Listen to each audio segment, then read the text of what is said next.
यो चाहिँ भिडियो सुनौँ त गाइज यो साँच्चै होला त यो कुरा के त्यसो भए मन्त्री बन्नको लागि हर्क साङपाङ सरले भनेको ठिक हो मन्त्रालय के अरे एम्बेसीतिर धाउनु पर्ने धाउनै पर्छ नि मलाई भने कुन कुन एम्बेसी धाउनु पर्ने इन्डियन र अमेरिकन दुईटा धाउनु पर्छ क्लियर कुरा अनि मात्र मन्त्री हुन पाइयो हर्क सरलाई चाहिँ मन्त्रालय धायो भने चाहिँ के अरे एम्बेसी धायो भने चाहिँ पाउँथ्यो उसले उहाँले पाउनुहुन्थ्यो तर उहाँ जानु भएन म नि पाउँथेँ घरको दाइले नि पाउँथेँ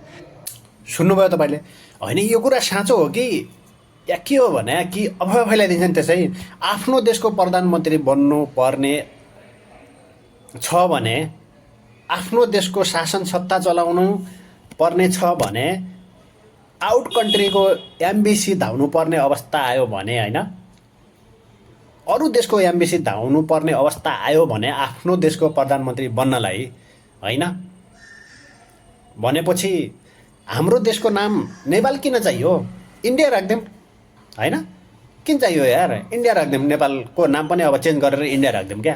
अनि किन चाहियो त आफ्नो देशको प्रधानमन्त्री बन्नु छ भने इन्डियाको एम्बेसी धाउनुपर्छ भने अर्को कुनै देशको एम्बेसी धाउनुपर्छ भने होइन अनि देशको नाम नेपाल भनेर के त्यत्रो शान बढाइरहनु भने यो कुरा चाहिँ मलाई चित्त बुझेन है तपाईँले के लाग्छ गाइज आजदेखि नेपालको नाम इन्डिया राखिदिउँ म चाहिँ यसमा सहमत छु यो चाहिँ यदि साँचो हो भने है